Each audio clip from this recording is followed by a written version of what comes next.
ప్రకటన గ్రంథము 5వ అధ్యాయము. మరియు లోపటను వెలుపటను వ్రాత కలిగి 7 ముద్రలు గట్టిగా వేసియున్న ఒక గ్రంథము సింహాసనమునందు ఆసీనుడై ఉండువాని కుడి చేత చూచితిని. మరియు దాని ముద్రలు తీసి ఆ గ్రంథము విప్పుటకు యోగ్యుడెవడెవడని బలిష్ఠుడైన ఒక దేవదూత బిగ్గరగా ప్రచురింపగా చూచితిని. అయితే పరలోకమందు గాని భూమి మీద గాని భూమి క్రింద గాని ఆ గ్రంథము విప్పుటకైనను చూచుటకైనను ఎవనికిని శక్తి లేకపోయెను. ఆ గ్రంథము విప్పుటకైనను చూచుటకైనను యోగ్యుడు ఎవడునూ కనబడనందున నేను బాహుగా ఏడ్చుచుండగా ఆ పెద్దలలో ఒకడు, ఏడవకుము, ఇదిగో దావీదుకు చిగురైన అనగా వేరైన యూదా గోత్రపు సింహము 7 ముద్రలను తీసి ఆ గ్రంథమును విప్పుటకే జయము పొందెనని నాతో చెప్పెను. మరియు సింహాసనమునకును ఆ 4 జీవులకును పెద్దలకును మధ్యను వధింపబడినట్లుండిన గొర్రెపిల్ల నిలిచియుండుట చూచితిని.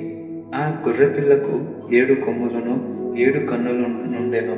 ఆ కన్నులు భూమి అందంతటికి పంపబడిన దేవుని 7 ఆత్మలు.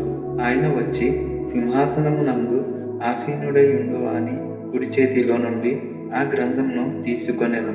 ఆయన దానిని తీసుకొనినప్పుడు ఆ 4 జీవులను, వీణెలను, ధూపద్రవ్యములతో నిండిన సువర్ణ పాత్రలను పట్టుకొని ఉన్న ఆ 24 పెద్దలను ఆ గొర్రెపిల్ల ఎదుట సాగిలబడిరి.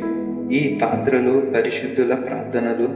ఆ పెద్దలు, నీవు ఆ గ్రంథమును తీసుకొని దాని ముద్రలను విప్పుటకు యోగ్యుడవు. నీవు వధింపబడిన వాడవై నీ రక్తమిచ్చి అనగా రక్తముతో ప్రతి వంశంలోనూ ఆయా భాషలు మాట్లాడు వారిలోనూ ప్రతి ప్రజలోనూ ప్రతి జనములోనూ దేవుని కొరకు మనుషులను కొని మా దేవునికి వారిని ఒక రాజ్యముగాను యాజకులుగాను చేసితివి గనుక వారు భూలోకమందు ఏలుదురని కొత్త పాట పాడుదురు. మరియు నేను చూడగా సింహాసనమును, జీవులను, పెద్దలను ఆవరించి ఉన్న అనేక దూతల స్వరము వినబడెను. వారి లెక్క కోట్ల కొలదిగా ఉండెను. వారు వధింపబడిన గొర్రెపిల్ల శక్తియు, ఐశ్వర్యమును, జ్ఞానమును, బలమును, ఘనతయు, మహిమయు, స్తోత్రమును పొందున అర్హుడవని గొప్ప స్వరముతో చెప్పుచుండిరి. అంతటా పరలోకమందును భూలోకమందును భూమి క్రిందను సముద్రంలోనూ ఉన్న ప్రతి సృష్టియు అనగా వాటిలోనున్న సర్వమును సింహాసనాసీనుడై ఉన్న వానికిని గొర్రెపిల్లకును స్తోత్రమును, ఘనతయు, మహిమయు, ప్రభావమును యుగయుగములు కలుగునుగాకని చెప్పుట వింటిని. ఆ 4 జీవులు ఆమేన్ అని చెప్పగా ఆ పెద్దలు సాగిలపడి నమస్కారము చేసిరి.